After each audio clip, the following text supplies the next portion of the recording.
Good afternoon, everyone.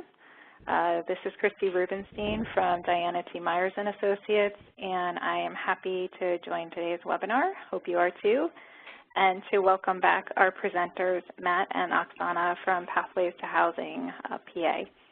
This is webinar number 3 of this series, and today's topic is Introduction to Trauma-Informed Care. A couple of housekeeping notes. One quick note that today's webinar has been approved for 2 NASW CEUs. They are available only for those who are indicated as logged in and listening to this live session. If you want to claim the credits, you must fill out a specific form. That form and instructions have been posted to the workplace on the Eastern and Western COC groups. We will also be sending out the form and instructions via email, but again, please note that the CEUs are available only for those who are participating in the live session, not for those who listen to the recording. If you need help or more info, you can reach out to Leah Doherty. She's sort of facilitating this process, and her contact info is available on the workplace and will also be in the email that we send out. Regarding Q&A for today's webinar, note that as they did for the last webinar, Matt and Oksana plan to stop several times throughout today's webinar to respond to your questions. We're going to keep everyone muted, so we ask that you use the Q&A box to type in your questions or comments. Please feel free to type in your questions or comments at any time during the webinar. During the Q&A breaks, Brendan will read your questions to the speakers. If you, by any chance, enter your question into the chat box instead of the Q&A box, that's okay too. Brendan will be keeping an eye out for questions appearing in both places, and he will read them to the presenters. So with that, I'm going to turn it over to Matt and Oksana. Great. Thank you so much, Christy. Really appreciate it. And this has been a lot of fun for us. We've really enjoyed the opportunity to be able to get into a couple topics that are really near and dear to our hearts as a Housing First program, and it's been very important to what we do and a success for our program. I do apologize to you. We still are in the midst of office hours, and so we have a busy office, so I am probably going to have a little bit of background noise. I texted a couple of people to try and help me with some of those that are passing through in and out of our regular drop-in hours. But we've already gone through a little bit already on our profiles, so I'm not going to get very much in depth with this, but just maybe if you were not in our other 2, my name, again, is Matt Tice. I'm the clinical director with Pathways to Housing, PA. We're based in Philadelphia. Oksana Kaczmarczyk is our assistant clinical director, and our main focus is supporting individuals with chronic homelessness with either severe mental illness or severe addiction disorders, and helping them transition from long-term homelessness on the street into permanent supportive housing, utilizing the Housing First model. That'll look very different for a lot of people. We actually just had a training this morning where we were talking about a lot of the concepts that we got into yesterday or last week on harm reduction and how we can support our individuals and do decision making when there's a lot of gray areas and complicated tensions and dilemmas, these types of things. So we're continually having these discussions. But I did want to move into a quick disclaimer about trauma-informed care. So us doing a 2-hour webinar, or even if it was a 2-hour training, and we are going to do an in-person training in May, and then you will be in touch with, or some folks will be in touch with you about when that will be and all the logistics around that for some more practical skills related to the philosophy that we're setting with all of this. But going through the training, doing what we talk about today and the introduction does not necessarily mean that you are then trauma-informed. You have then reached the pinnacle of what is expected. No, it just means that you've laid a foundation.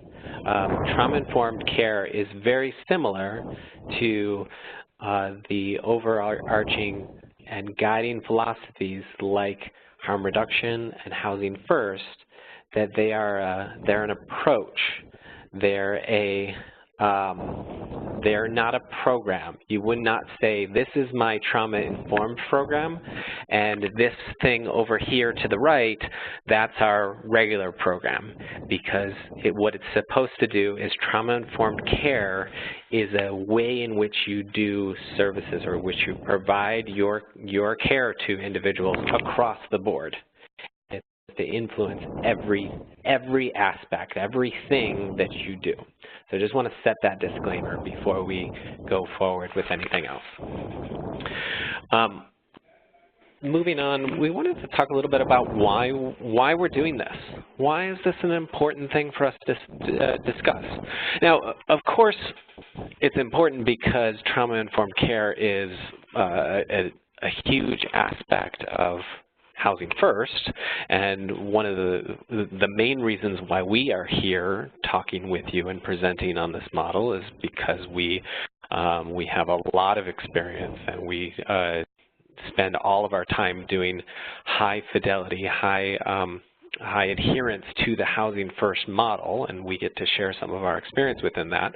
But the other thing is that trauma is so pervasive. It's across the board. So many of our people, the people that we serve, and our coworkers, anyone that we're having contact with, has major impact as a result of trauma. And we're going to define this. We're going to get into a lot more details later about what that looks like. But it is really important to note that trauma is huge, and it impacts on many, many levels how people interact, how they form relationships, their overall behaviors, and then it also then impacts some of these things with unaddressed trauma. If it does not get addressed, it can then increase the risk of things like mental illness. It can increase the incidence of substance use disorder or the overlap of some of the problems as a result of that. It can have incidence or increased risk associated with chronic physical diseases or physical conditions. And if we do not address the trauma, which feels like that it's one thing, it has overlap in all of these other areas. So I'm going to hand this over to Oksana. Yeah, and the one thing I wanted to add, Matt, you can kind of show the whole definition here. The one thing I wanted to add to your introduction to why it's important that we are informed about trauma in general is that trauma response with the individual's response to a traumatic event or their perception of the traumatic event does improve with proper supports in place. So the very first step in starting to properly implement your support and approach is to become aware of this philosophy, as Matt said, of the trauma-informed approach and care. So what is trauma-informed care, or some people may have heard it as trauma-informed approach? I thought I would just kind of give you guys the definition, and we'll talk in future slides in more detail about what each of these components. So it's a program that realizes the widespread impact of trauma and understands potential paths for recovery and recognizes the signs and symptoms of trauma in clients, families, staff, and others involved in the system, as well as responding in ways to not re-traumatize, to not cause situations that would re-traumatize the clients or staff or anyone connected to the agency. As you notice here, there's the word staff. So we are going to touch a bit about the importance of being sensitive, not only with clients or participants that you work with, but amongst each other as coworkers, supervisors, supervisees on all levels of the agency. So in the next slide, we're actually going to talk about what does that mean to we're going to talk about the 4 R's, which is a continuation of the slide.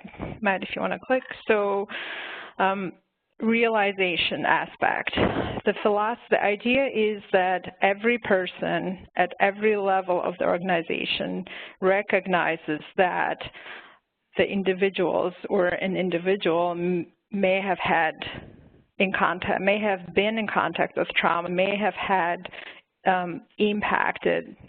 been impacted by trauma.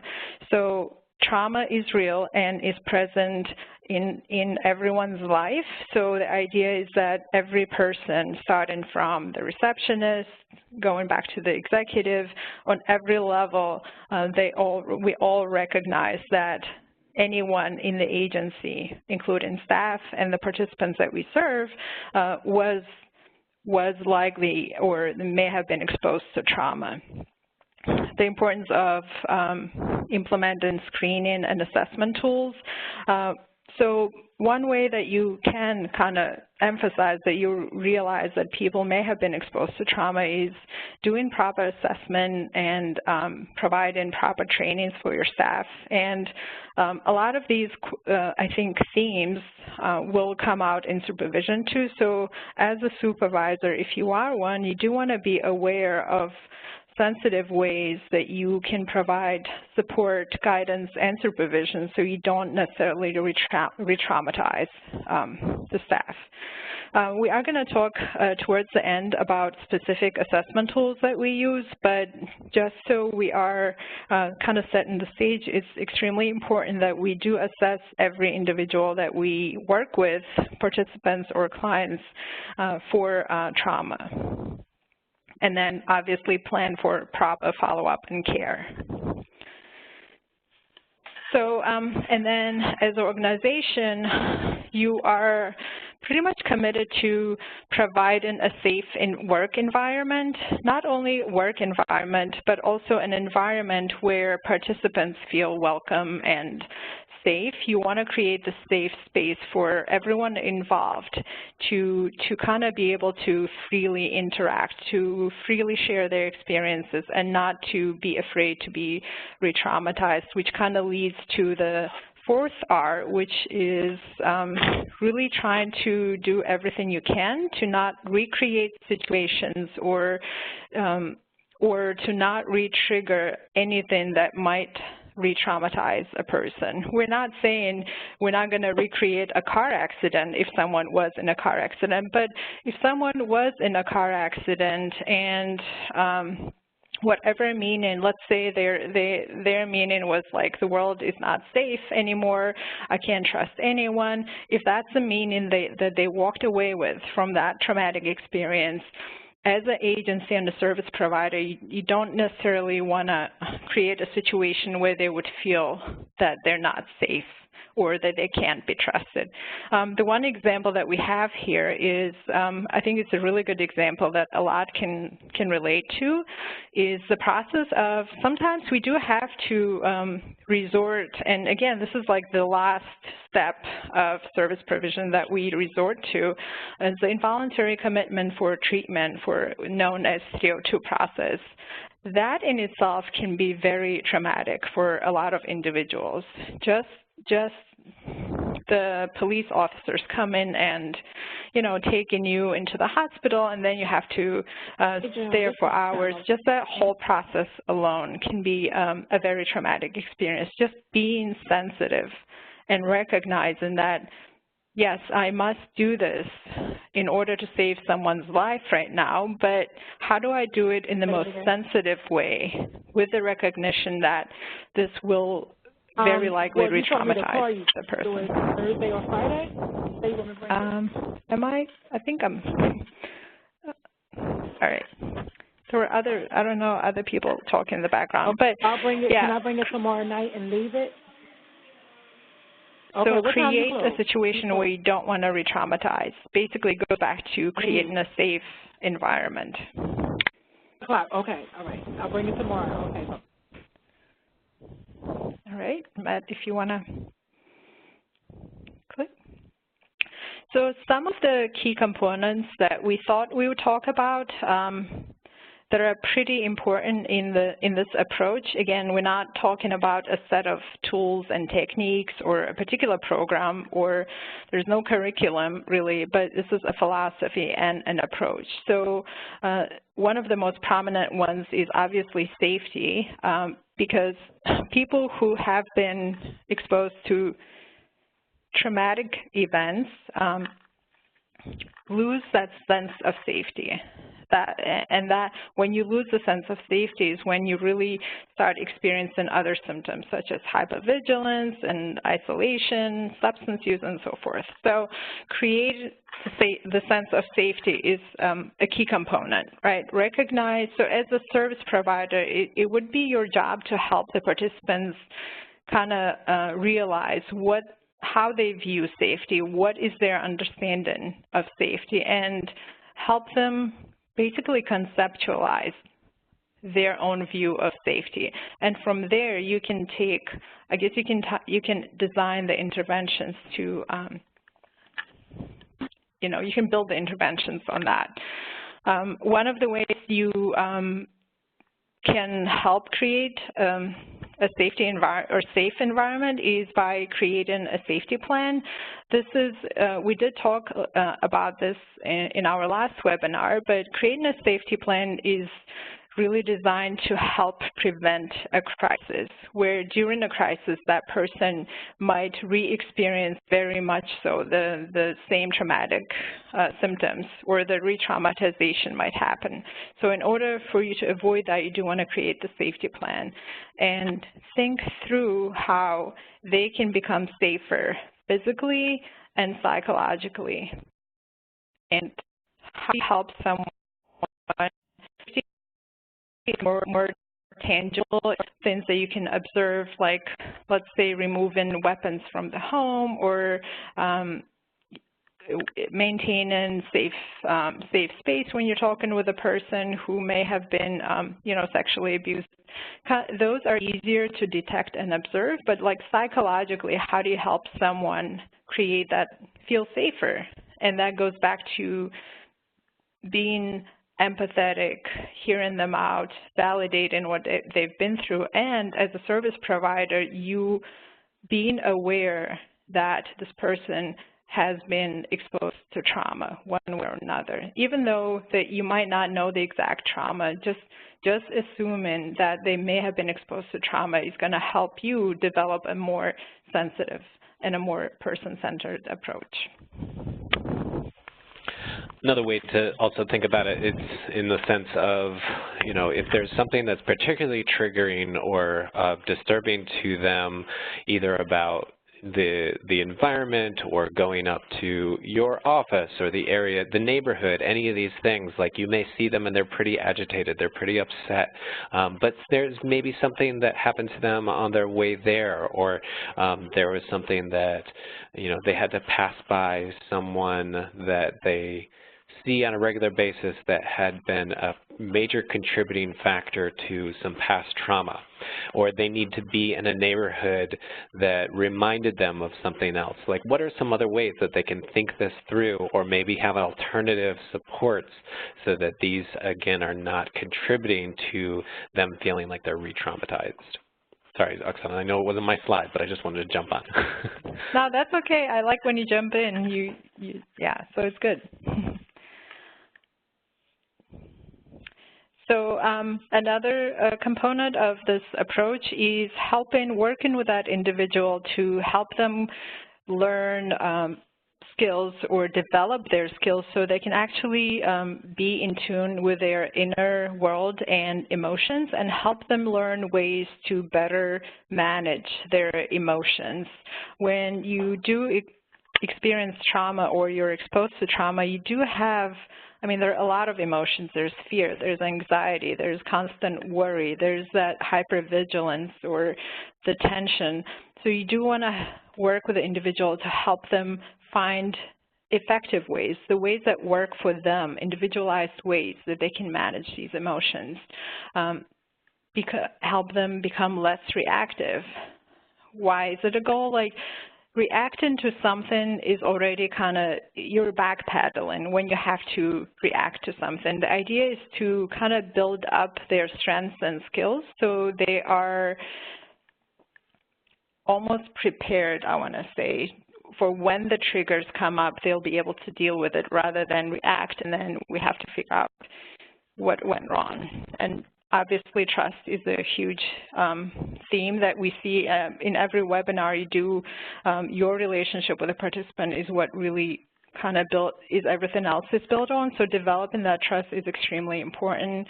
And again, it's not the assumption that every individual doesn't think clearly when they are experiencing trauma, but it is one of the symptoms in the clouded judgment or the inability to really focus and think ahead of time. So working with that individual to help them think more clearly, and that's going to look differently for every individual. Develop coping strategies. A lot of folks, I honestly can't think of anyone who at our agency who hasn't had any major losses. Just the fact that our people are homeless or have been homeless, that already comes associated with a lot of losses.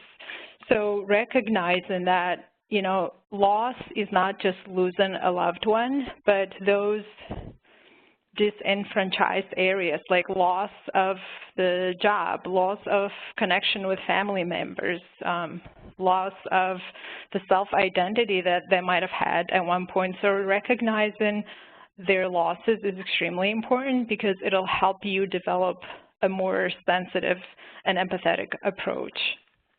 And then help the person to kind of develop a sense of hope and help them understand and see that, you know what, we acknowledge, we know that you've been through a lot. We admire all of your strengths that you have, but I believe in you. I know that you can do X, Y, and Z. So you want to get a job. Being a homeless or formerly homeless individual doesn't mean that you can't work, or having a mental illness does not mean that you cannot work. So let's work on that. You want to volunteer? That's great. Let's do that. So basically involving the participant to come up with ideas that they want to do and goals, and then helping them understand and work towards those goals is extremely important.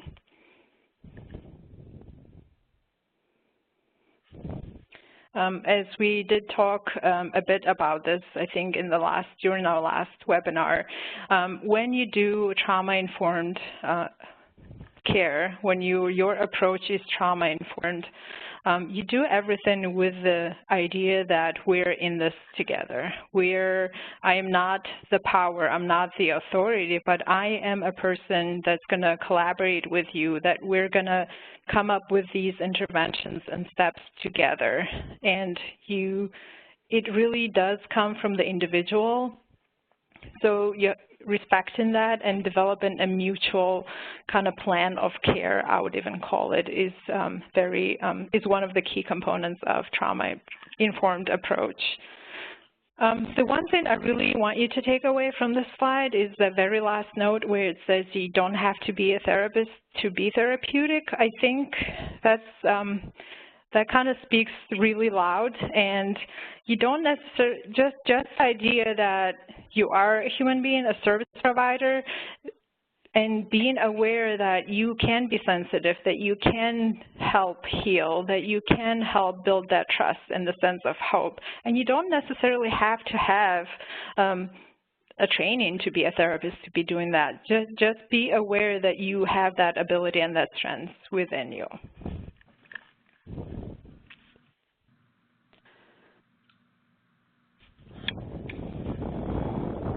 All right, I think that was that.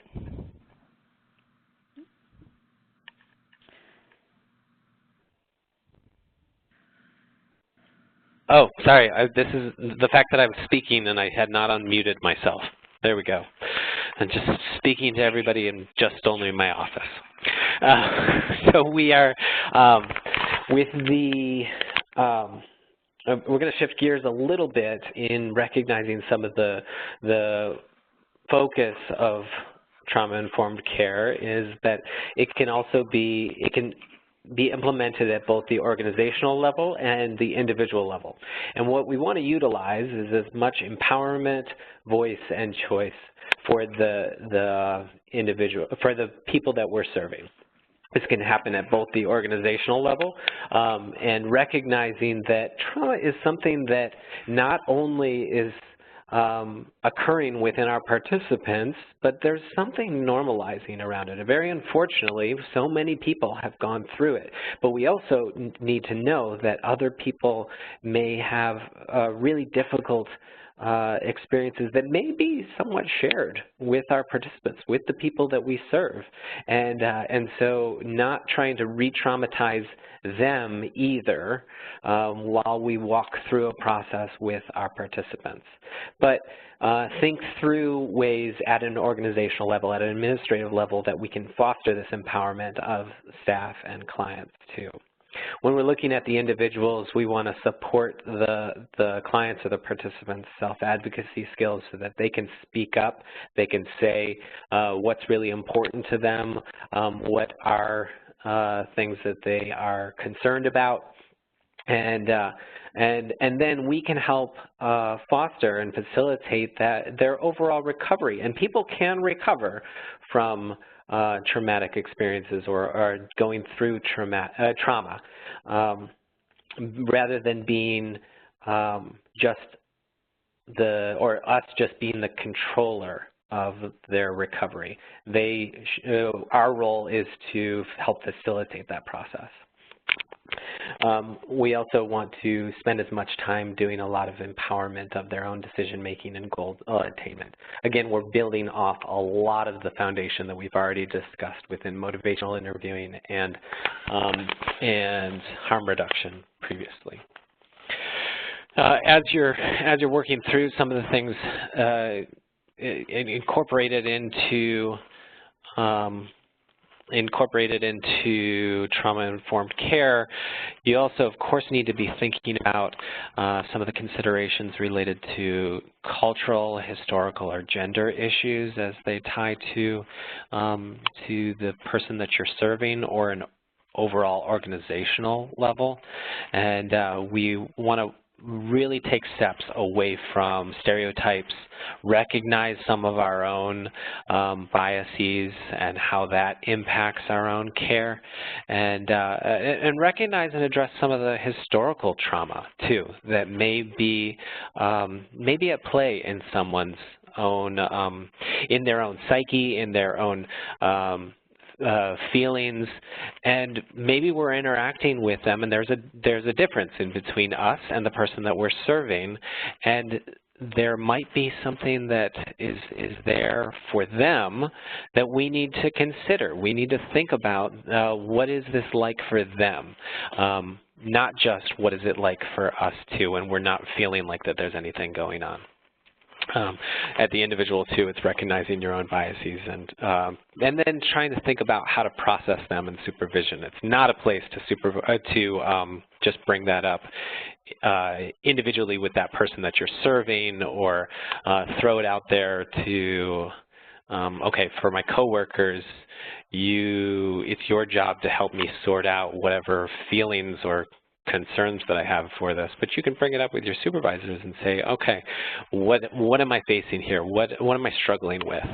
And this allows us to develop more of a culturally sensitive practice. I like to call it more of cultural humility, and it may have been a term that I used in some of the past presentations, but this is an idea that we can learn from other people.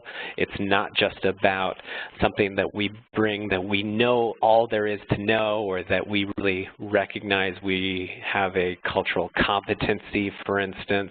No, we need to have cultural humility to be able to learn from what's happening, especially in not just cultural, it's historical, it's gender things, it's all on and on, whatever another person can help teach us and how we provide our care. there's just a quick quote here. There are some people who are so traumatized that they might never recover, but I need to consider how I can give them a better quality of life here and now. There might be some things that a person may not be able to make a step from, but what can we help support them in this moment, and do some of that incremental change or the individualized change that we talked about in the previous webinars. You do want to be very mindful of how you might experience what's called vicarious traumatization, or someone else is experiencing trauma and then that ends up traumatizing you. And we don't spend a whole lot of time in this particular training, but it is something to discuss within your supervision in particular. If you're feeling the depth and the heaviness of someone else's trauma, and you're feeling like you're going to bed with it at night, you're waking it up in the morning, you might be taking on some of those aspects of someone else's trauma. So figure out how to take care of yourself while you're going through those things, so that you can maintain a level of sustainability and continue to serve people. Sometimes you're going to have to adjust supervision times and frequency according to someone's needs, and this is for the supervisors out there, but then also for you who are seeking that. I talk about this regularly with my staff. I want them to prioritize supervision, but then you hold your supervisors to this same standard. Go seek them out. Tell them that this is so important to you, that you have a right to supervision, and sit them down in front of you if you need to, so that you can process what you're going through, because you're a extremely valuable resource to the people that we serve and to us as an organization. So we're going to take a break here just to ask some questions. Is there anything that folks want to raise for the time being, or that they have reflections on? Mostly it would be most helpful to do questions, but what do we have so far? There isn't anything currently in the chat or the Q&A box, but if anyone has something now, we'll give you a second or two to ask a question. Again, if you could put in the question and answer box or in the chat box to me or Matt directly, that'd be fine. While they're thinking, I wanted to add a very basic, but I think it goes a very long way, thing that we do at our agencies when we know someone had a really tough interaction or work day with one or two of our participants, we go and check in with that person, even if it's not a scheduled supervision time. We'll say, hey Kelly, how did it go yesterday? I know it was rough on you, or do you need to adjust your schedule today? With the vicarious trauma aspect of the care. So me, Matt, I think we all kind of do it. Even our staff kind of checks in on each other. I see that happen too. So that's one way, very easy way you can kind of start implementing trauma-informed approach.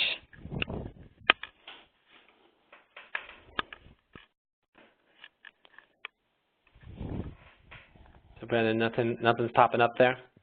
No, I'm not saying anything, so feel free to continue. Okay. Oh, wait, I actually have one coming Great. through just as I said that.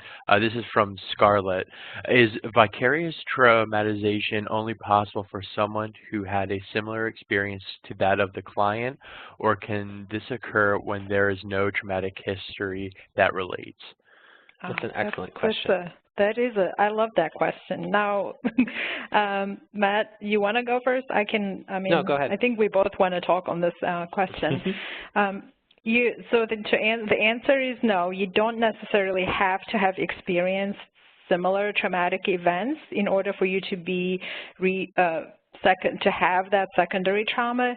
The way you get the vicarious or secondary trauma is by hearing all of the horrible things that the clients that you work with experience, and the more you empathize with them, which that's what we encourage you to do. The empathy, the being sensitive to them, it does have that impact on you. Like, the more you envision what this person went through and how hard it was for you, the more emotions you put into this work. And that's when you get that secondary trauma-like symptoms. You might feel like, for instance, if someone shared a story of, I actually had a client who shared that she was raped by by a group of men, and she was telling me details. I couldn't, this was back when I was a therapist, I kept thinking of like having the flashbacks of what she was telling me, and I was pretty consumed, I think, for the rest of the week by what she told me in that session. So that's what the vicarious trauma looks like. When the symptoms that your clients kind of share, you start taking on those. But Matt, you're definitely I know you want to talk on this too. Well, I would just agree too. I think that a lot of it has to do with the level of empathy that you're expressing, like that. And it doesn't have to mean that you're not empathizing with a person just because you're not going through trauma. There could be something that's resonating with you, and for some reason it triggers you in some way. And obviously, so I also know that the term triggering can be very, very loaded right now within our culture, but it's very important to consider that within the overall landscape of trauma, because lots of things can do that for individuals, sorting through these things. Anyway, empathy is a massive piece in this, and sometimes just our body will do a thing, even if we're not aware of it. I've had experiences where I've interacted with something and, oh my gosh, I did not know that this was going to impact me the way that it did, but all of a sudden it hit me in a physical way. And we're going to talk about this a little bit more, but trauma is a body thing. It manifests in a physical way in addition to several other ways too. And so sometimes it'll sneak up on you, other times it'll go other ways. So this was such a stimulating question. You saw us go. we were really interested in it. Anything else that come through, Brandon? Yeah, I actually have a couple more now. Great. One is, I kind of like this one. How do you address a supervision issue when you feel your supervisor isn't believing the participant, but you as a direct staff provider do, and hearing their voice and are providing responses and resources that fit, but your supervisor disagrees and you get pushback? More simple, she doesn't feel supported with the services that she's providing to the participant, but they're the one who matters, and they're happy and responding well to the feedback that the provisions that they're getting. Mm-hmm. It's a really complicated and hard time when when you're not getting the level of support that you need, and sometimes you're chugging along on your own. I would encourage this person to definitely keep at it, and find some sort of way to still identify that person, the participant that you're working through things. I'm feeling on your behalf, Oksana. As I feel the empathy, is there anything that you're thinking about?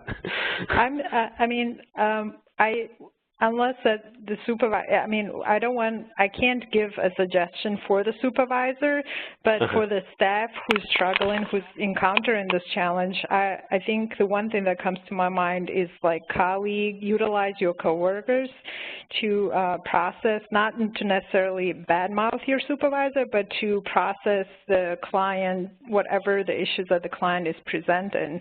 I know that we often do case conferences too, where we invite multiple levels of staff, that is like medical directors, supervisors, direct service providers. So we're all kind of at the same table, trying to problem solve and come up with best ways to strategize. But like I think when the supervision isn't as effective as it ought to be, I would encourage to rely, if you have like really good colleagues or if you're a part of a professional network, like getting involved in the blogs and kind of finding like NSW, I know they have their own thing, like kind of reaching out on multiple levels may help.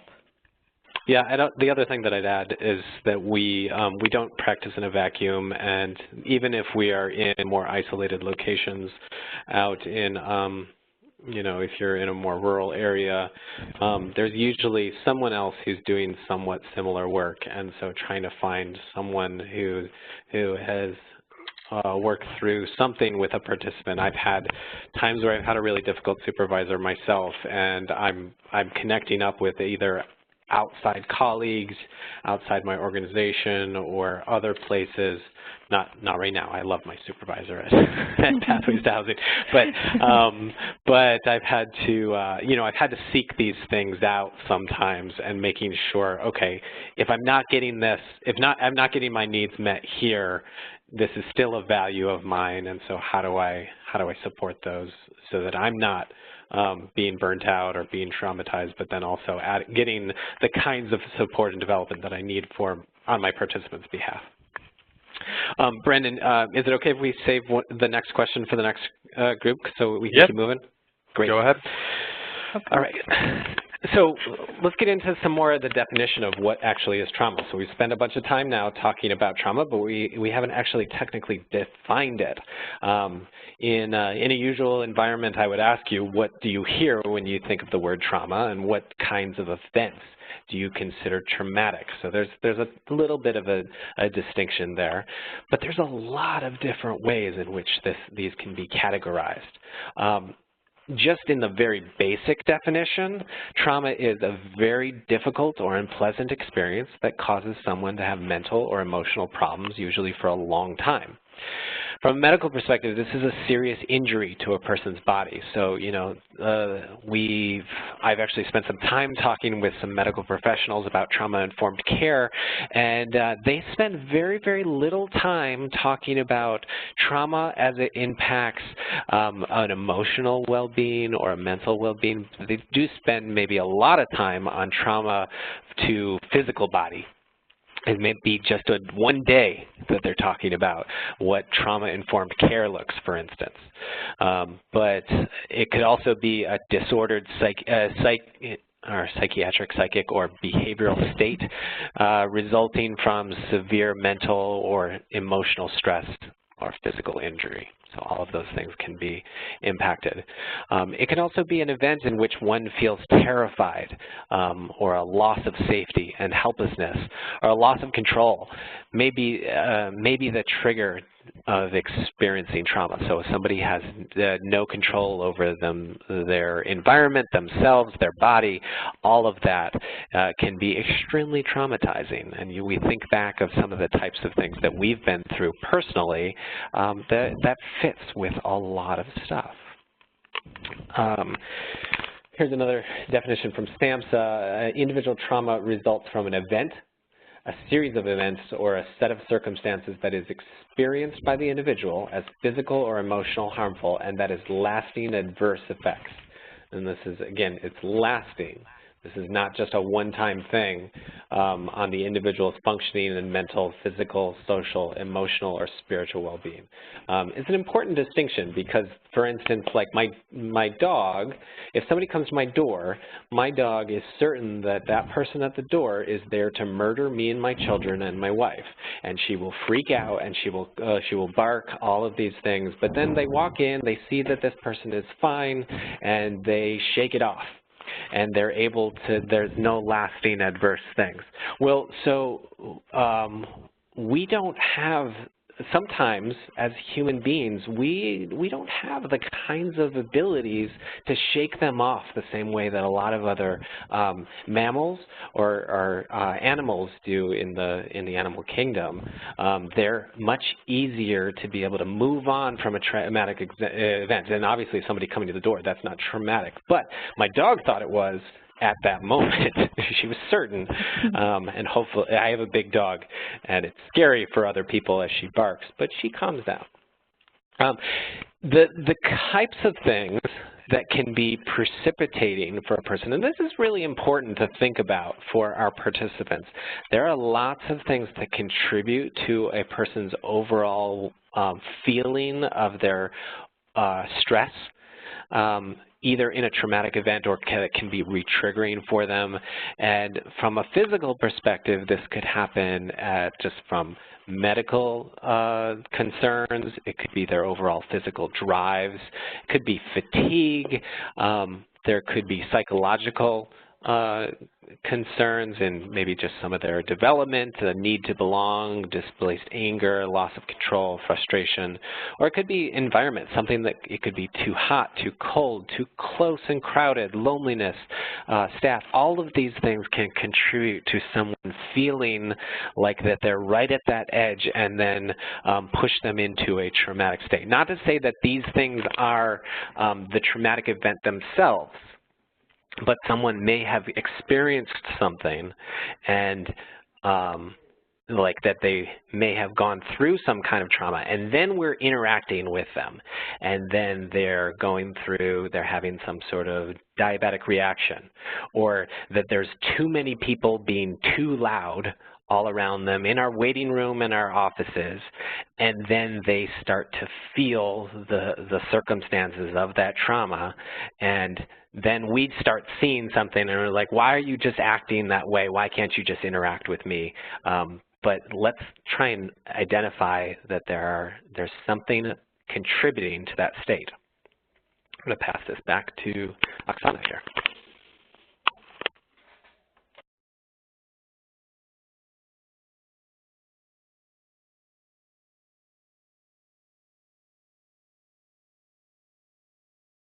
I'm sorry, I forgot to unmute myself too. So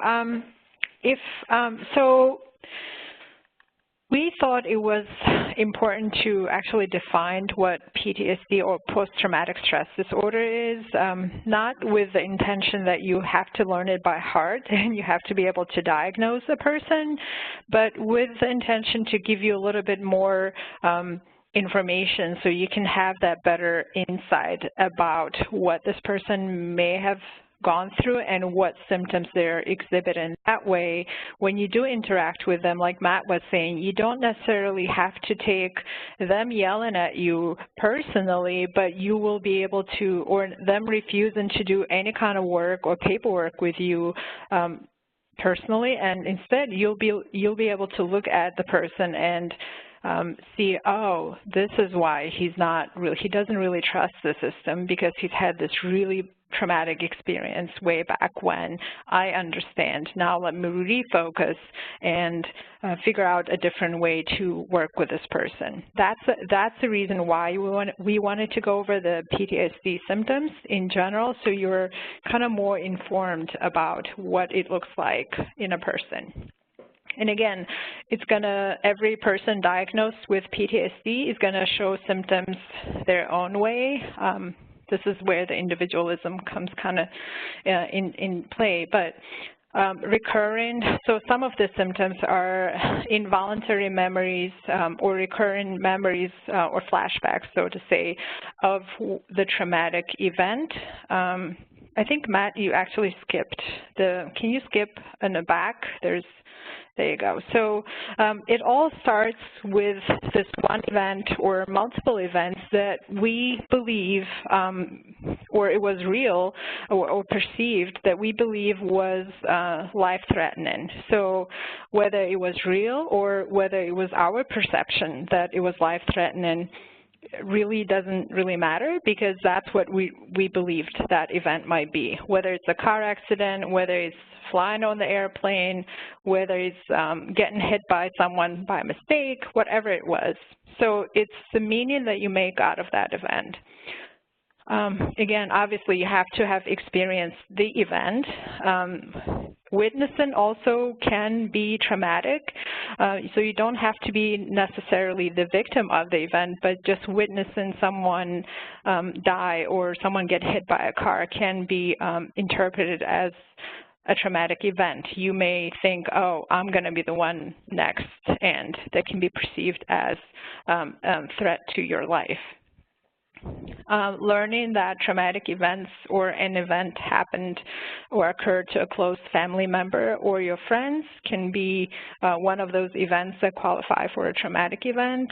And obviously repeated exposure to aversive details of the traumatic event. So this actually, but reading about it on the media and seeing about it seeing it on the news isn't really kind of qualifying for a traumatic event. However, the focus here is like, what is your job? And here's where the vicarious trauma can kind of come into play too. How much exposure to these details do you have as part of your job? So there's some examples that you can look at too. So yeah, well, if there's just a quick moment of advocacy on my part, there's a number of folks who often are fighting whenever the DSM or the most recent criteria for things like post-traumatic stress come out. There's a lot of people that were advocating to still include media or exposure to media as a way to still get post-traumatic stress, but there's actually lobbyists and there's people that have been fighting to keep this note in there to say that media cannot do that because, you know, there's a lot of power in the news. There's a lot of power in the movie industry and all of this. But, you know, if you think back to 9/11, for instance, there's a lot of people that experience some really difficult things repeatedly watching those images over and over and over again on the news. And there's other things too that we see and we can really feel that. And some of our participants may go through that too. They may watch something on TV and you know, they come back the next day and they're like, this really impacted me. It hit me in a certain way. And while it's outside of the diagnostic criteria, it can definitely have play with someone. Definitely. That's a really good point. It can definitely contribute to creating that sense of not being safe or the hypervigilance and the anxiety associated with the trauma, definitely. So more symptoms that you may want to be familiar with is someone constantly having these flashbacks of the traumatic events, or, you know, it can go the opposite. They might actually have a complete blackout of the event and not remember any details, not because they're being, quote, resistant, but it really is too painful to think about it. So our brain works in a way that it kind of tries to protect us so we don't always remember all the details of the traumatic event. Good example, again, a really bad car accident that my friend got into. She remembers nothing except that she woke up in the hospital, and this was 4 years ago. Until today, she remembers nothing about the car accident. So flashbacks, I kind of talked about. An intense psychological distress at exposure or basically at exposure to similar events, or let's say if you are in a crowd and or if you had a really bad, if you're a victim of a fight in a crowd, every time you see a gathering of like 5 or more people, you might start re-experiencing some of the symptoms of the traumatic, like the hypervigilance, the worry, the fear, and so forth. And obviously it has to have a huge psychological distress, physiological distress on you. Like Matt was saying, this is not just a psychological trauma. It actually shows itself in physiological symptoms also. It does have a negative impact on your health overall, so you do want to be aware of that too.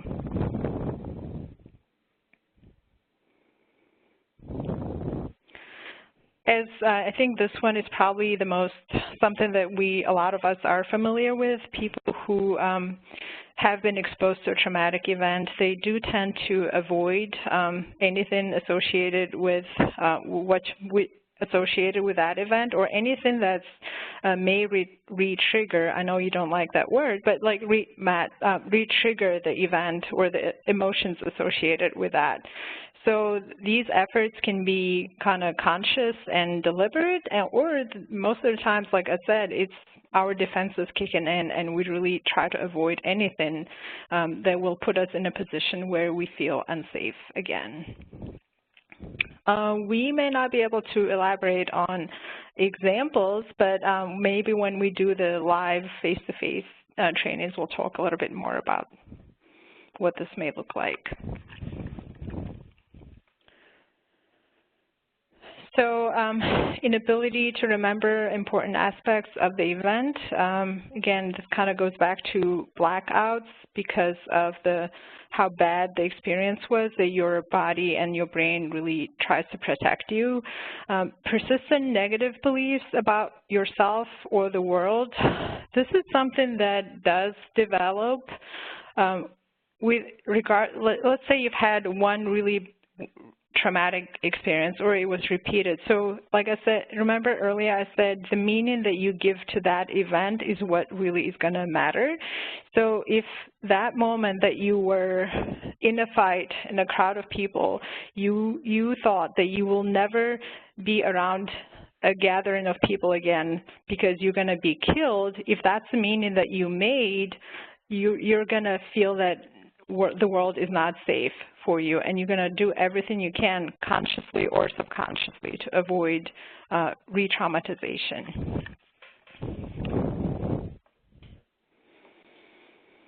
Distorted cognitions, and again, the meaning that we make out of the traumatic experience might be pretty accurate, or it might be pretty distorted because of the amount of fear and anxiety that was involved in the event. People do have a tendency to self-blame for, this is kind of pretty prominent in children when they, let's say they experience a lot of physical violence by the caregivers. They will often say that, kind of think that they deserved it, or that they're being punished, rightfully so, as they think that because they didn't get really good grades. So there's a lot of self-blame that can foster and start growing. Emotional state, pretty negative, a lot of worry and anxiety, fear, feeling unsafe.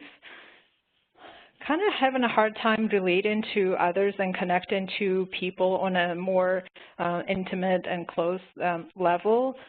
So you probably will see a lot of isolation also in people who have PTSD.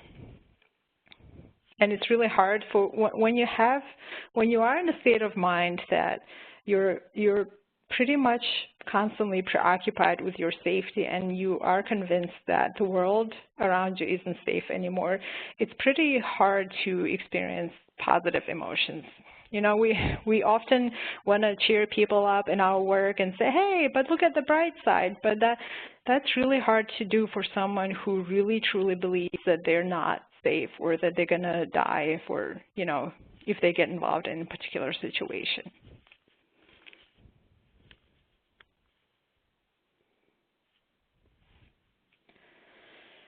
So this is knowing these particular symptoms is extremely helpful in helping you not personalize when someone starts getting agitated and yelling at you and having anger outbursts.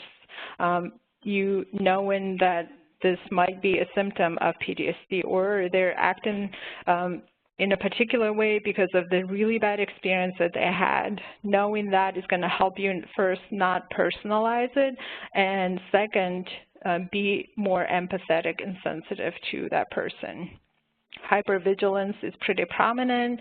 You know, jumping or exaggerated startle response is pretty obviously. You can see that when you're doing paperwork and maybe you'll make a sudden move to reach out for the pen, they might kind of jump up. So that might be something that you want to further explore. Very difficult for them to keep focused and concentrate. Again, it is because of the hypervigilance, constantly kind of being on the lookout for your own safety. It's going to be hard to focus on doing paperwork to complete this intake or following up with a housing appointment when you're so pretty much absorbed in maintaining your safety. And sleep disturbance is definitely there too. So we also want to recognize that not all trauma is the same. And trauma definitely has different manifestations or impacts on people. But, you know, this is a list, and this is not an exhaustive list. This doesn't cover all of the ways in which people experience trauma, but it is an important thing to still think about, is like that the people we serve and the people you work with, anybody that you're interacting with on a very regular basis, they have gone through a wide variety of very, very difficult events and experiences. And these things could involve things like sexual abuse or assault. Also, very different in the circumstances of what that may have looked like for a person. Physical abuse or assault, too. Emotional abuse, neglect, serious accidents or illnesses. Could also be some of the things associated with a severe chronic illness, or maybe even the trauma of watching someone else go through those really severe things themselves.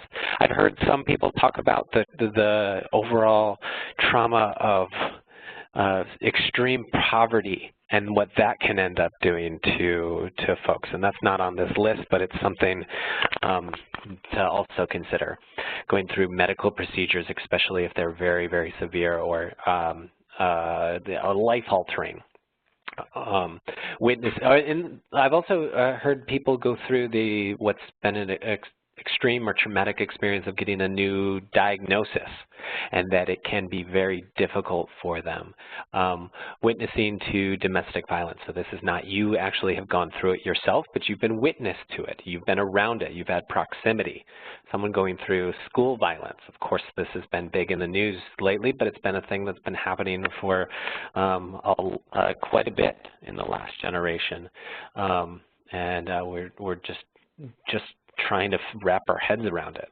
There's natural, or there's even man-made disasters that are wide-ranging and impact across the board for an entire community or a whole region. War, terrorism, political violence, all can have traumatic impacts. Victim or witness to an extreme personal or interpersonal violence. And this happens in all different kinds of environments. Going through traumatic grief or separation, so loss, or even losing somebody due to relationship, or you know, as a child being taken away from, like if you've gone through a separation, or even moving into a foster care system, and that they've been removed from the home because of something that even maybe they're not aware of, and that can end up being really, really traumatic or difficult for them. Or victim or witness to overall community violence, just being around those things on a regular basis, hearing gunshots all the time, wondering whether or not where they're going to come from. If you've got a duck when you're going to the playground, this can create or foster an overall feeling of trauma for someone. There's likely much more. This is, again, like I said, it's not an exhaustive list, but it is important for us to think about them. I also wanted to highlight the terms complex and simple trauma. So we talked a lot about PTSD, and we talked about the general definition of trauma, but complex trauma, this could be something that's interpersonal, it could be premeditated, caused by other people, mostly caretakers, causes more severe reaction, psychological harm. A lot of times it's repetitive, it's prolonged, it has an early onset. This is something that a person has gone through. On the other hand,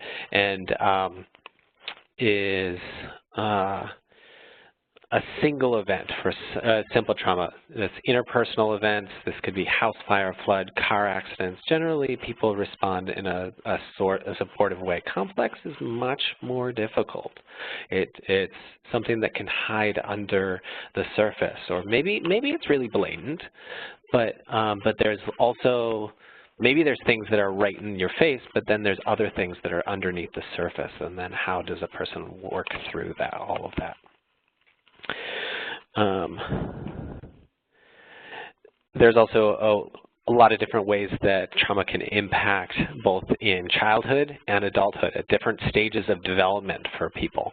And, you know, if someone in childhood, we're going to talk a little bit about the ACEs study and the ACEs adverse child experiences in a little bit, but if something is severe, repeated abuse leads to an inability to self-soothe, then trust and view of the world becomes much less of a safe place. That somebody is not able to, they're not able to trust and feel like that everything is okay. If it's happening in adulthood, for instance, it might contribute to poor judgment or varying degrees of paranoia. These terms that I don't tend to always love, but self-sabotage or impaired problem-solving skills if someone is going through these things later on in life. So ACEs is something that, or adverse child experiences, is something that we talk a lot about in school within psychology, education, many different places. And I'm not going to get into it really in depth, but it is an important thing to consider when we're thinking about trauma and how that plays a role in people's development. Some of the different areas of ACEs include abuse, neglect, and household dysfunction. And there's different categories. This is not my infographic, though I really like it. I've taken it from Robert Wood Johnson Foundation. You can do a lot more study on your own, or getting some resources for navigating through how adverse child experiences may impact the folks that you serve. But they're extremely prevalent. The degree to which abuse, physical abuse, sexual abuse, or emotional abuse are really wide-reaching. Neglect and household dysfunction also can have huge implications for a lot of people. And the more of these types of adverse childhood experiences that a person goes through, the more likely that they will go through some severe or possible risk outcomes. Things like lack of physical activity, smoking, alcoholism, drug use, missed work, more and more, but like things like physical mental health conditions, depression, suicide attempts, STDs, COPD, stroke, cancer, heart disease, on and on, so that things that happen in people's early life it doesn't mean that it will, it means that it can contribute to a physical and mental health the circumstances later on in life, and so it's important that we're thinking about that. So this is just another infographic on all of that, is that as people progress on in life, adverse childhood experiences, in addition to many other things, can unfortunately contribute significantly to people's mortality. And you know, we are looking, this is a relatively new field. It's impacting our overall study. We need to learn about it quite a bit more, but there is a lot of research right now, and we're growing and growing more and more in it. So I just want to ask some more, or give you an opportunity for questions. I'm going to move back to this slide.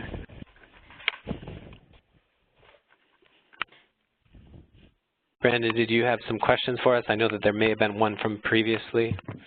Yeah, I have a couple. One is, how do you disclose a personal experience to a participant with the interest of demonstrating how to overcome a traumatic experience? Yeah, it's a great question. So what I always advise to people is if you are talking about a personal experience, It doesn't mean that you can do that. That can be a really helpful place. It should be done sparingly. It shouldn't be something that you're utilizing on a regular basis. And it should only be done if it's for the benefit of that other person. If you're thinking about it and you're considering, does this feel good to me, or am I benefiting for talking about this? Or is it because this feels like that this person's trust, or that they would really be able to identify with this particular experience, then that can be indicative of like, okay, I will do this. Oksana, would you add anything?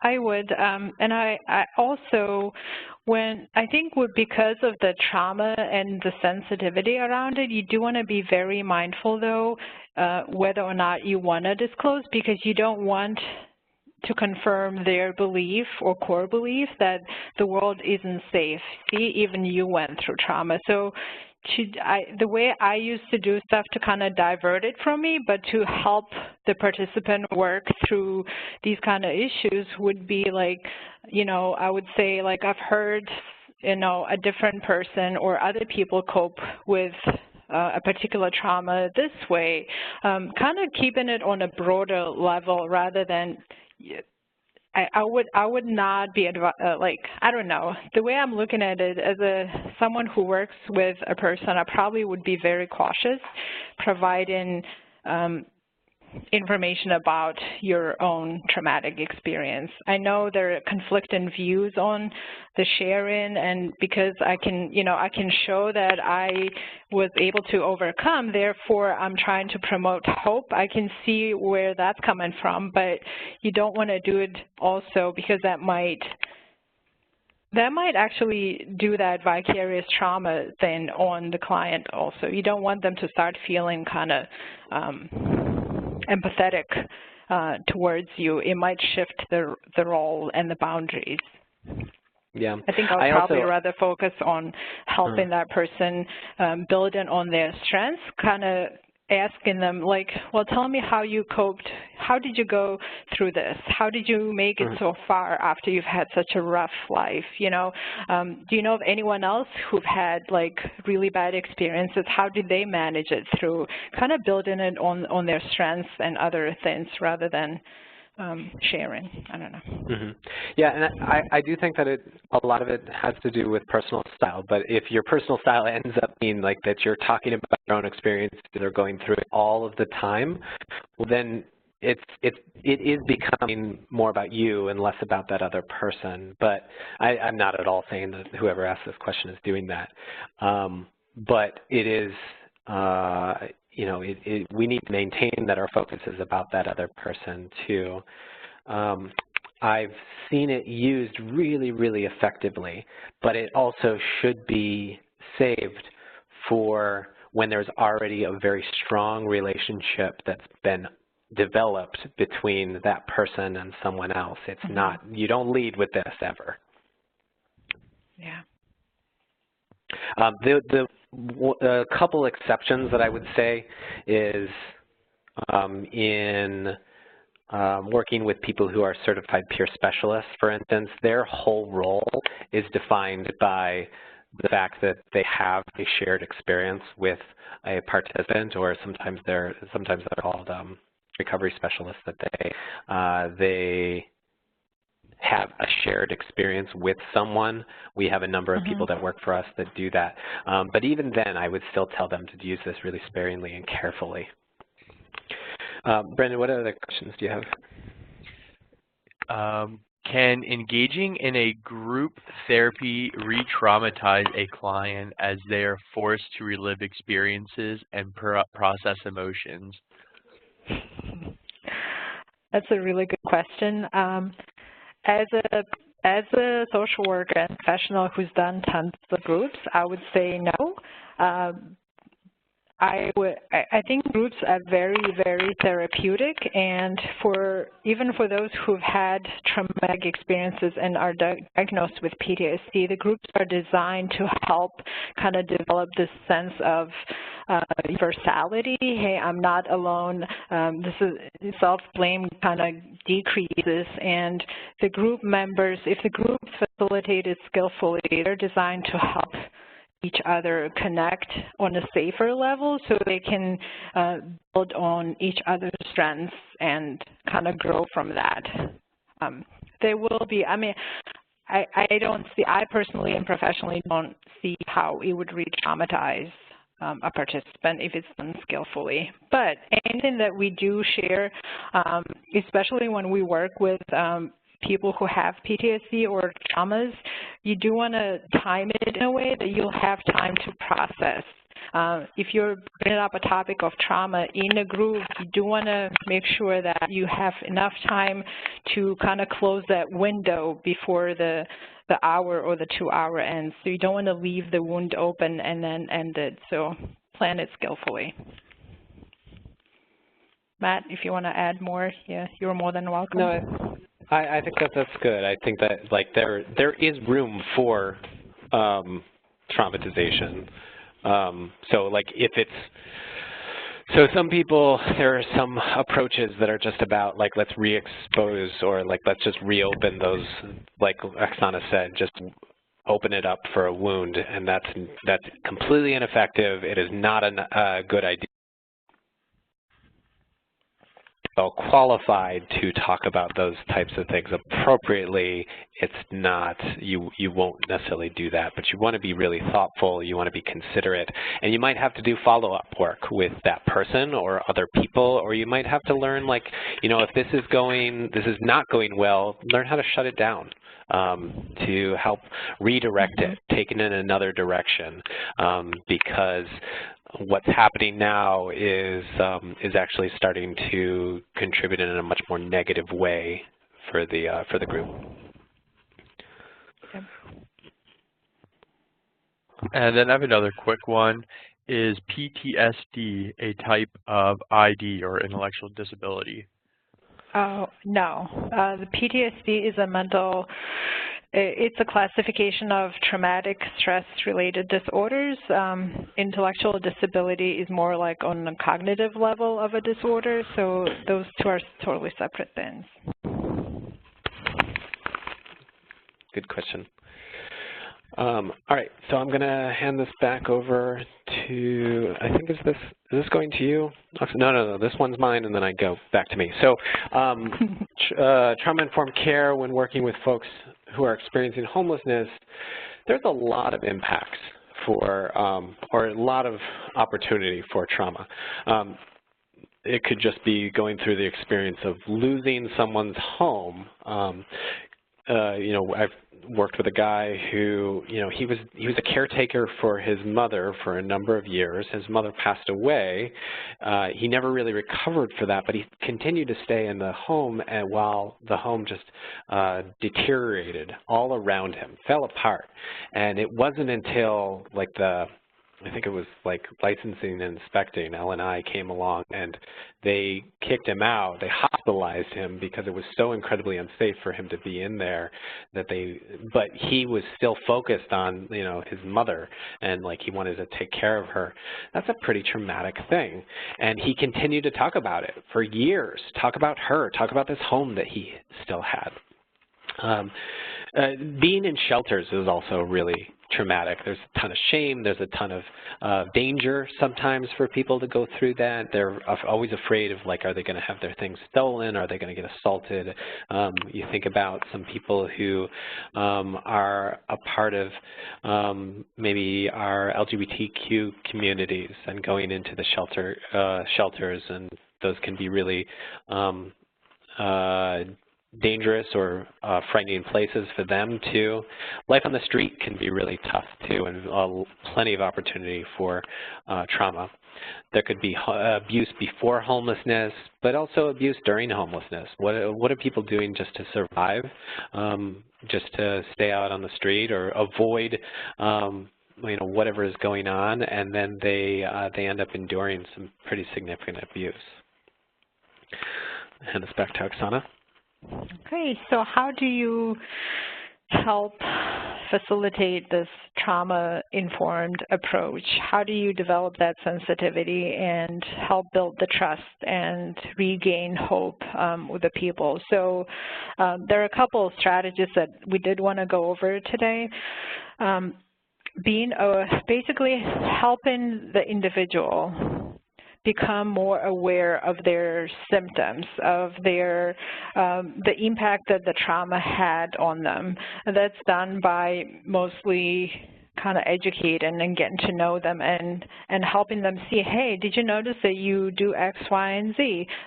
Sometimes participants do stuff that they don't even realize that they're doing. They have these incredible strengths that they don't even realize that they have them. So education is a huge thing. And you yourself really want to understand the physical and the cognitive impact of trauma, the damage that it may likely do on the individual on a physical level, emotional level, and cognitive level, and understand how individuals relate to the external world. And this kind of goes back to what kind of meaning did they make out of that traumatic event, what kind of belief they developed as a result, and they live by that belief. And the most common theme here is that the world isn't safe. So if that's the view of the world, it's going to dictate a lot of their adaptive behaviors. Help establish an internal sense of safety. How do you do that? That's kind of, again, you don't want to reopen a lot of wounds, but helping them see the hope, helping them being that consistent person as a service provider who really cares about this individual, who really is sensitive to the person. That's one way to start to help them build that internal sense of safety. And as an organization who provides services, being that trauma-informed organization in general is on a broader level, a bigger way of helping the individual establish or start working on developing an internal sense of safety. And I like, oh, I'm sorry, just to jump in. No, you go. I like with the education piece, but I also really like being able to talk with a person about their physical response. What are they doing physically when they're experiencing some of the symptoms of anxiety or fear or feeling much more elevated, and asking them individually, what was this like for you? What were you feeling? Were you feeling like, did your body temperature go up? Did you feel like that your heart rate was going? Did you feel like that you had a tightness in your abdomen? Was your breathing changing? What are the signs and indications to you when you were feeling like that? And then how can you respond? Was there something going on? And could you do something then to help calm yourself down? We'll give you a couple, but we'll talk much more in depth in person. But we'll go through a little bit in a minute. Sure. Sorry, Oksana. No, that's okay. You can click on the next one. The reason it's important for us as service providers to know about trauma and the impact of trauma is, I think I already talked about this, is to really learn not to take things personally, which is really hard to do when you have someone who's refusing to do any kind of paperwork with you, or they're yelling at you, or whatever other behaviors they might be exhibiting. It also helps to see things on a wider spectrum rather than it's either this or that, black and white type of thinking. So you're able to see the reason why the individual is yelling is because of X, Y, and Z that had happened to them in the past, rather than kind of immediately labeling it as, oh, they're just being resistant. So you're able to see on a broader level, on a broader spectrum. And also kind of helps eliminate the feeling that I know many of you have had at one point, that I can't win with this one. Sometimes you so much try to really give in 100%, support them, and when you still see the participant not really making too many steps forward, you might kind of start to give up on them and say, I just can't win with this one, and get frustrated. But like knowing the impact of trauma on that particular individual is really going to help kind of deter away from this kind of thinking. And this innate desire that we all have, that we want to fix things and fix the people, it's not really like it's not really about fixing, like we were talking about being the facilitators of recovery. It's about being that support and that extra kind of guide and coach, life coach almost, rather than trying to fix the person.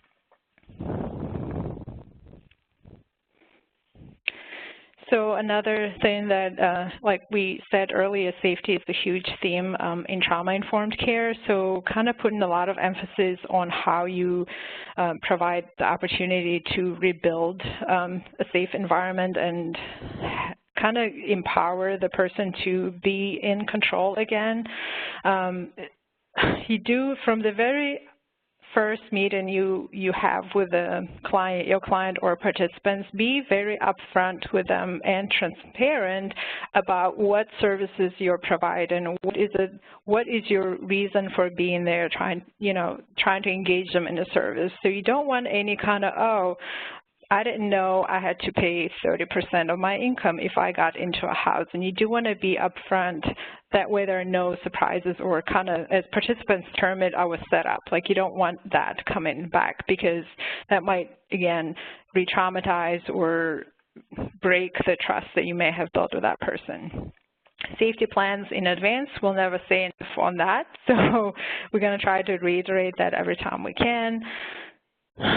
Mental illness and substance misuse are not shameful phenomenon. It's one of the philosophies is that it is okay to have mental illness. It doesn't make you a less of a person if you have a mental illness or struggle with substance use. So you don't want to shame the person, which I know we did talk a lot about it last time during the harm reduction webinar, and learn about your client in advance if possible, not because you want to formulate a preconceived kind of assessment and judgment about them, but with the understanding that, okay, if I wear red to this meeting, if I wear a red coat, it might trigger this individual.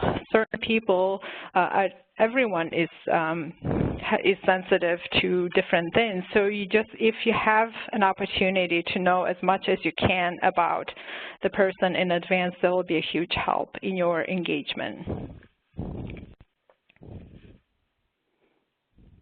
Okay. The trauma-informed care is a strengths-based approach. It's very person-centered, and this notion of treating the individual with unconditional positive regard, again, is kind of spilled over into the trauma-informed care as well. You do want to, again, we're not saying anything goes, unless, when you have safety issues involved, obviously you got to take different steps. But in general, you do want to show your consistent support and unconditional acceptance of who they are without any judgment and shaming. Build on their positive behaviors. Instead of, if someone is really trying to recover from, let's say we'll talk about mental illness. If someone is really trying to kind of recover from depression, and one of their biggest struggles was to get up every morning and go to work. Let's say you guys make a plan, and the plan is for that person to get up at least at 9 o'clock at 3 days out of the week. But if they come back the following week and they only were able to do that one time, and the other 2 days they couldn't get up, you don't want to kind of shame them and say, well, tell me why it didn't work. How come we didn't stick with the plan? You really want to build on, tell me what worked for you that helped you get up that one day. Like, how can we do this again? How can we increase it? Kind of build on the positive behaviors rather than focusing on what's wrong.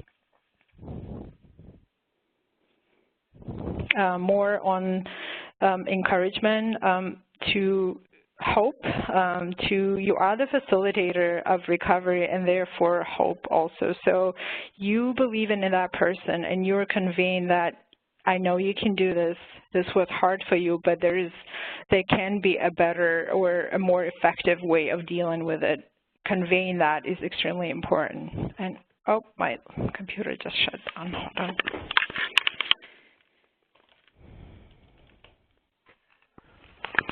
Sorry. So, and then recognize, again, this is kind of very closely tied with building on the positive behaviors, but every time they make a little step forward, no matter how little, if it is a step forward, you do want that.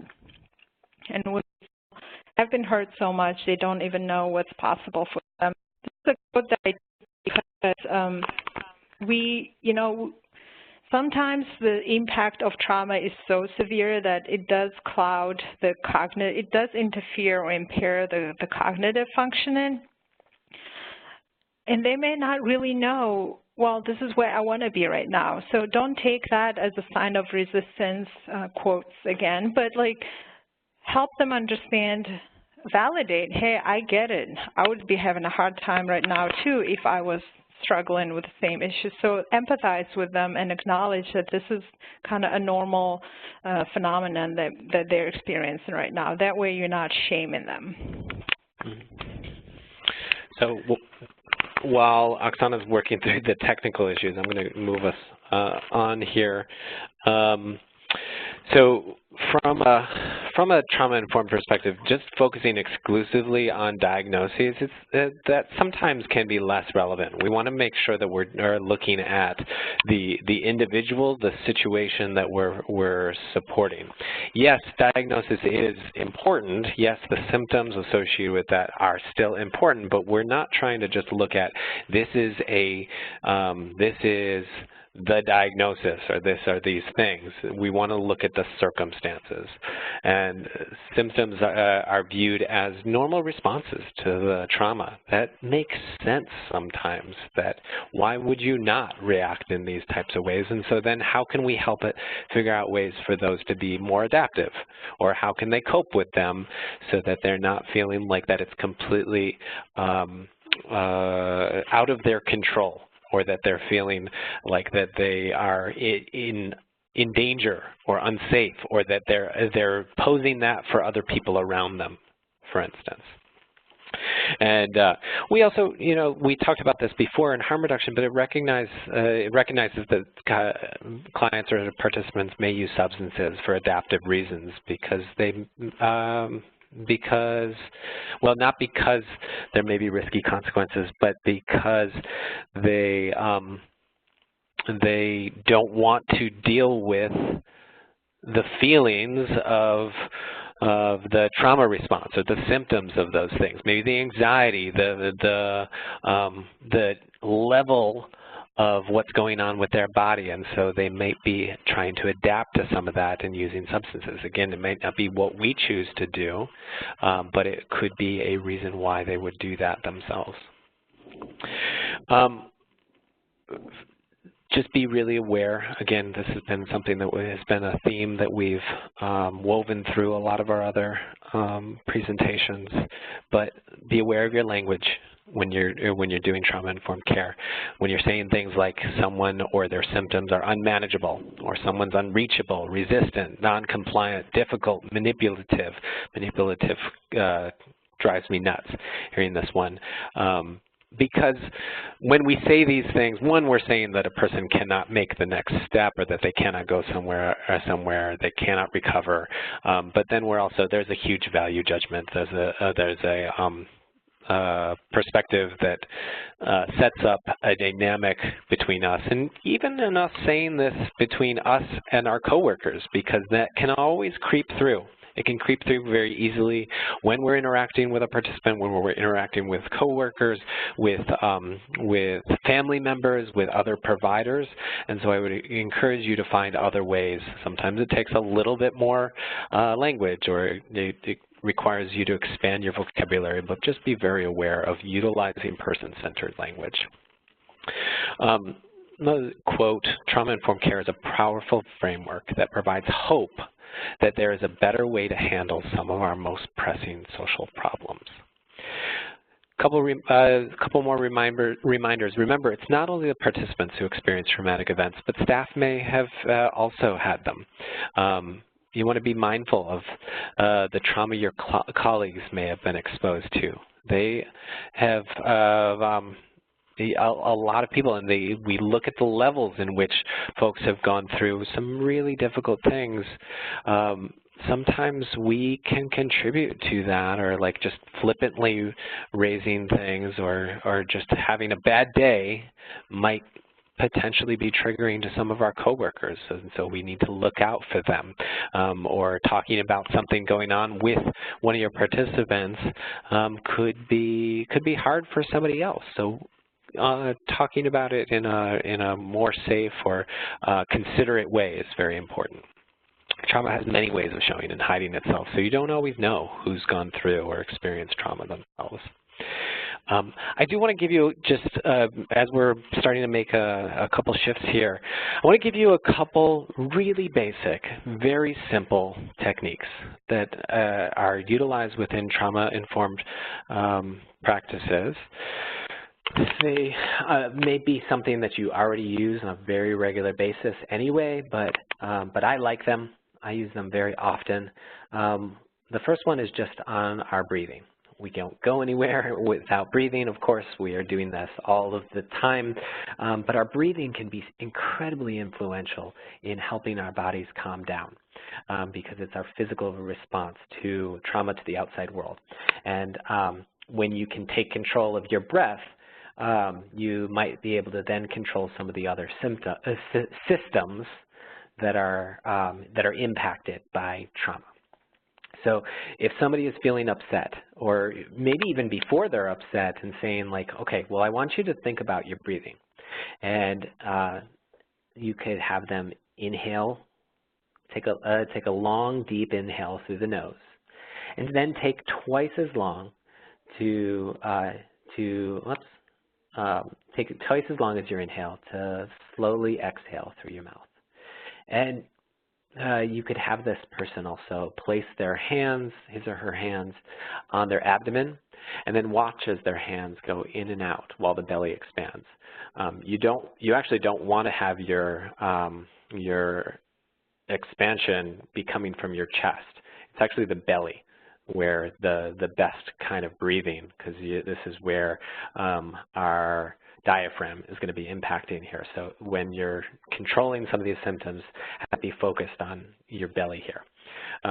Another technique that I actually have used with kids and has been really helpful is something called roller coaster breathing. I don't actually have this on the slide, but if you take your hand out in front of you and you splay your fingers out and you follow your other hand, take your finger and trace the outside of your hand, and you breathe in as you go up your finger, and then breathe out as you go down the opposite side of the other finger, and then go to the next finger. So if you start with your pinky, then you go over to your middle finger. You breathe in, and then you breathe out, go down. And it's a really concrete way to get somebody to calm down and focus on something while they're feeling the symptoms of being upset.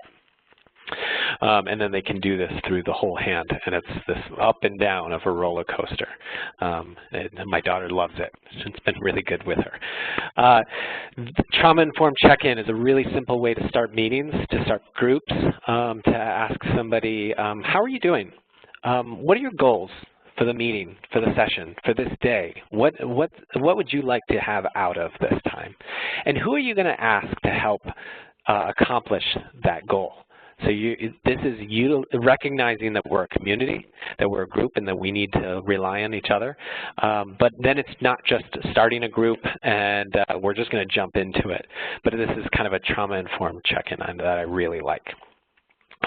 Another technique is maybe somebody's feeling upset, or it could just be a way to start and doing some centering, some grounding. And you can ask a person, all right, I want you to list, I want you to go through this whole list here of 5 things that you see visually right now.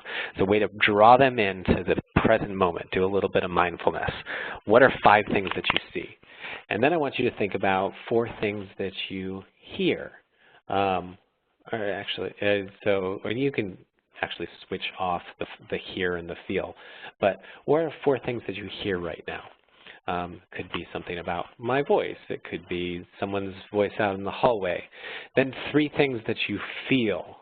So it could be, you know, my shoes on my feet, the phone on my ear, whoops, it keeps coming up, my back on my chair. And that, again, just draws you in. And then you can actually go on to include a couple bonuses. What are 2 things that you smell?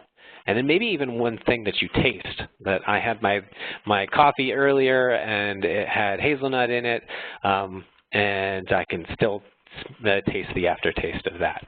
And it's just a way to draw you back in when you're feeling like that you're getting out of control.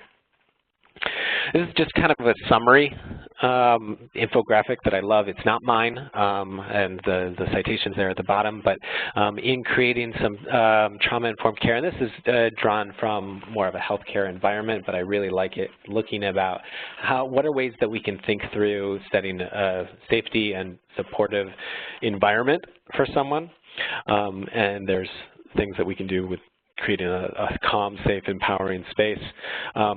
How we encounter our screening, how we are bringing people in to make sure that we're looking at the impacts of trauma for someone, but then we also aren't re-traumatizing people either as we're interacting with them.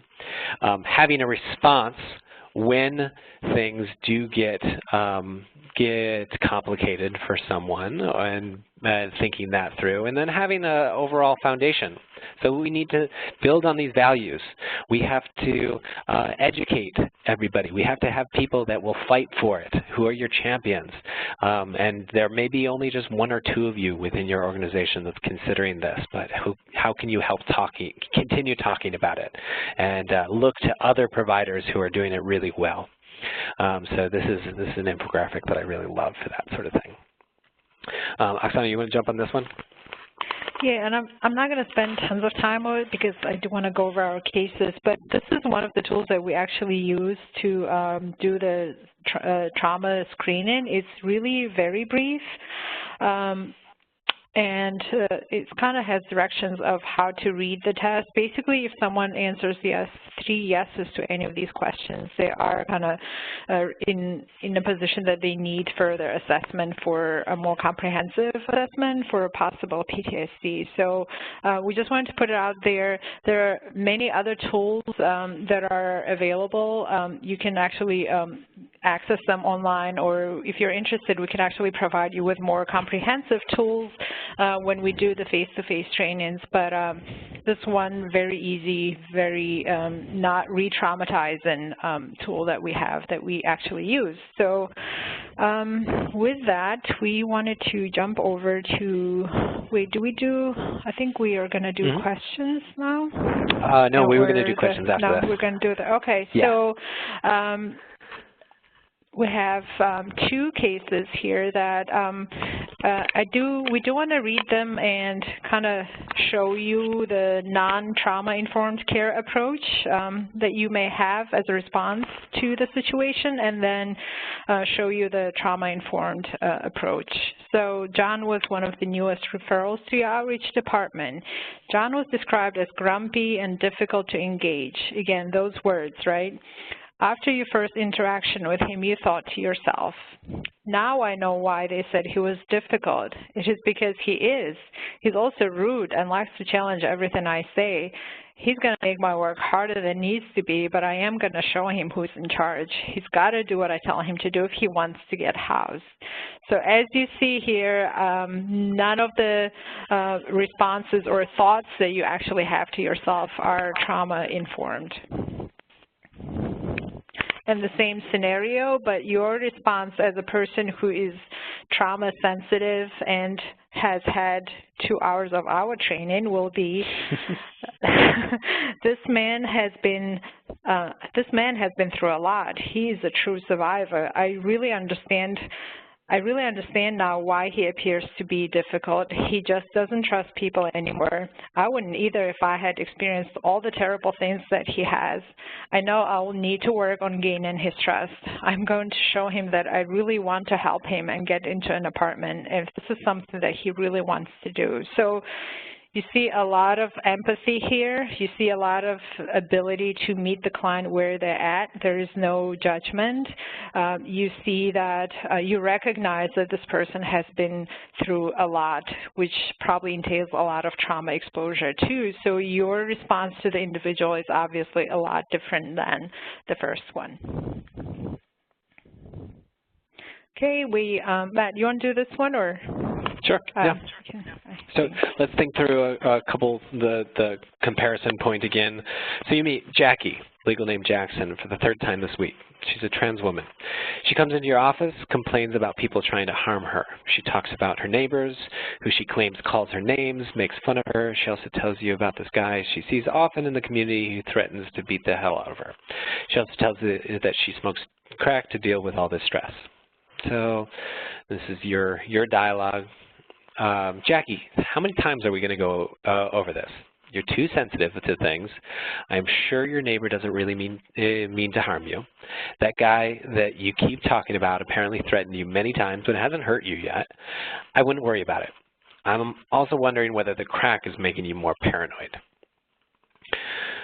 Here's another potential response, probably a lot more trauma-informed. Must be really difficult for you to have to encounter hostility in the community. I know that going through a transition from one gender to another is full of challenges. You both know that there are we both know that there are higher rates of violence perpetrated against people in the transgender community. How are you coping with all of this? Let's try to come up with a safety plan that'll help you cope with some of the stress related to that. What do you think? Is there something else that you would like to work on? And this is particularly pertinent to Oksana and I right now because we're helping to support a couple individuals who are working through some things like this that are enduring some threatening behavior and transition stuff. But a lot of this is just about our own thoughts and our own language and how we can then utilize that to impact our overall clinical skills and how we support people. So what questions do you have? We're coming to the tail end of our time. We'd like to be able to give you an opportunity to, it could be questions about the really quick examples here or anything else within our presentation.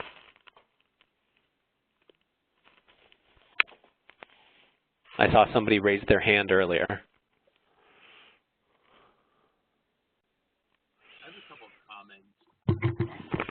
I have a couple comments, not necessarily questions at this point. One goes back to an example of that you asked for that we didn't necessarily cover, looking for examples of traumatic experiences, and Chris replied that the smell of burning popcorn and toast reminds her of 9/11 being at ground zero, so she doesn't have a toaster at this point. So that was an example of that. It was really and it's one of those associations. In fact, actually, the sense of smell is incredibly evocative for our memory, and so thank you for sharing that. I was actually talking with another one of our participants recently, and she was triggered by a smell that then escalated into a full panic attack by several of the things, and to the point when she was reflecting on a series of other things related to her abuser. And it can just escalate so quickly and cascade in a number of ways. But thank you for raising that. Yeah, and that just shows really how individualized the response to a traumatic event can be. Because if you are to put, if we were to ask a question, what's the association between the smell of popcorn and 9/11, that nobody, unless they're experiencing it, they might not be able to connect it. But to actually take your time and get to know the individual and know that this is what triggers a certain memory in them. That's really important and just highlights the individualism, the individualistic approach that we really need to practice. Mm-hmm. Going back Do you have other comments, Brandon? Yeah, going back to sharing personal traumatic experiences. Scarlett says, I completely agree with not sharing traumatic experiences with a client. I once learned that it is a mistake to think that true empathy is to join in on one's suffering with the intent to pull them out. And she goes into a specific example with substance abuse, and that their struggle is normalized and more accepted instead of acknowledging the resiliency in those who are able to overcome. Thank you, Scarlett. Appreciate that. Yeah. Here's one from Kathy. Do you have any recommendations on how to stop / catch yourself from your normal responses and begin to form the habit of responding with trauma-informed responses? That's really good. It's a good question. So, you know, as I've done this over the years, a lot of the things that I teach and I train on I can do this because I've done them the other way. Like not right, or not right, or like that haven't been as helpful. And so then if you do them, to try and note that right at the point, like to call yourself out and just say, oh, you know what, actually I'm trying to work really hard to avoid this language, so I want to apologize that I just did that. And I'm trying to make steps against this. And Oksana and I do this to each other all the time. We did this in the last webinar, but we did it even in a training earlier today with the rest of our staff. Something came up, we say it, and it's okay. But we're also not trying to hurt each other's feelings or be unkind to one another. It's just noting, oh, hey, this happened, and let's try and move on from it.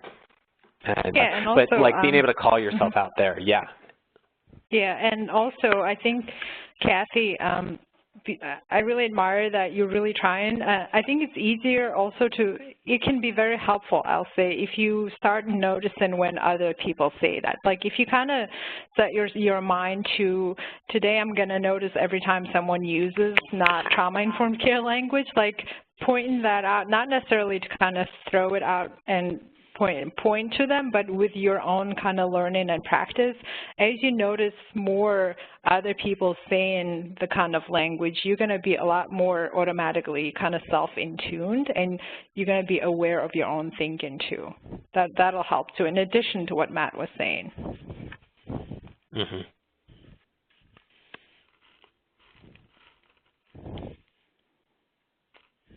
Anything else, Brandon?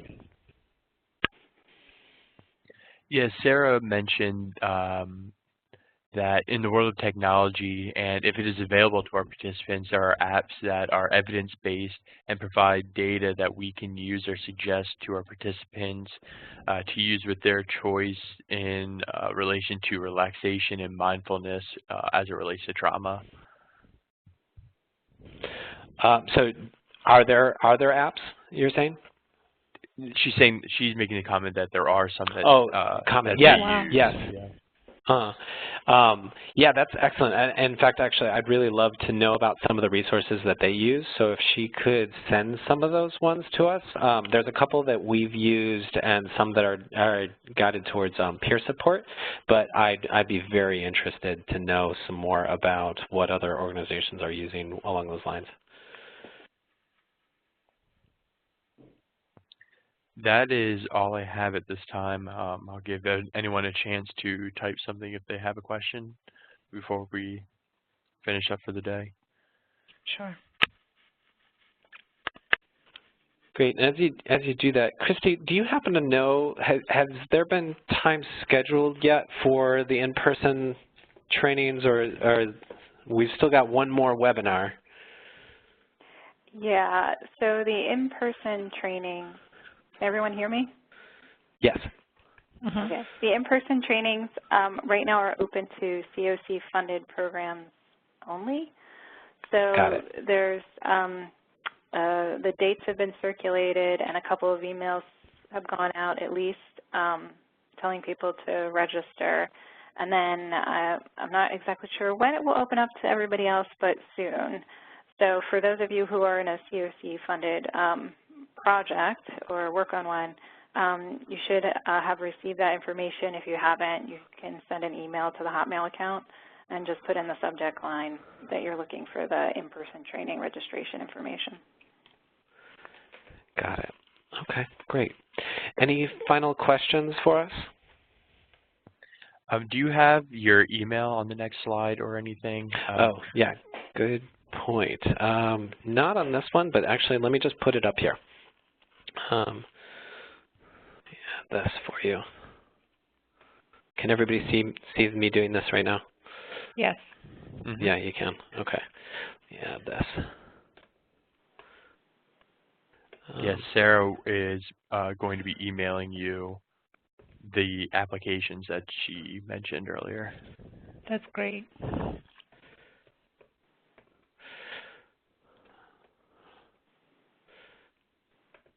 Great. So, so it's mtice@pathwaystohousingpa.org, and I'm not even going to pretend to try and spell Oksana Kaczmarczyk for you guys. In the several years that I've worked with in the several years I've worked with Oksana, we have only I think I've only spelled it correctly twice. So. But you can definitely use my email address. To me. Yes. Great. Well, thank you so much, everybody. Christy, is there anything else that you'd like to say? Yeah, I have a few just closing notes, if that's okay, if everybody's Absolutely. good to close it out. Okay. I just want to thank everybody for joining us. I want to thank our presenters, Matt and Oksana, and Brendan for handling the tech today. I know that was maybe a challenge for some folks, so thanks, Brendan. A few last notes. If anybody has any further questions to follow up, you can also email the COC's Hotmail account, and we'll be sure to forward those to Matt and Oksana. We'll be sending out an email with information regarding how you can request CEUs from NASW, and information has also been posted to the workplace. So it's just a reminder, I said that at the beginning, but for those who weren't here in the beginning. Again, you can only request the CEUs for attending this live session. Note that I believe Brendan has been recording the webinar, so if you have colleagues that you feel would benefit from watching, please be sure to let them know about the recording. Brendan's going to be posting a link to that, to the recording on the workplace and to the COC's website. I saw there was also a question about the PowerPoint, and that will also be posted. And we will send out the link via email as well. A reminder that our next webinar topic is working with opioid use disorders. That one's going to be held on May 9th from 1 to 3. If you haven't registered yet, please be sure to check it out and register. And a final note that we'll be sending out a survey so we can get your feedback on today's webinar. We try to keep the surveys short and to the point. Your feedback is really very important to us. So please take a few minutes if you can to respond to the survey. We just want to keep on improving the trainings and the webinars, and hearing from you is the best way to do that. And with that, I'll just say thanks again and have a wonderful rest of your day. Thank you. All right, thank you. Thanks, everyone. Take care.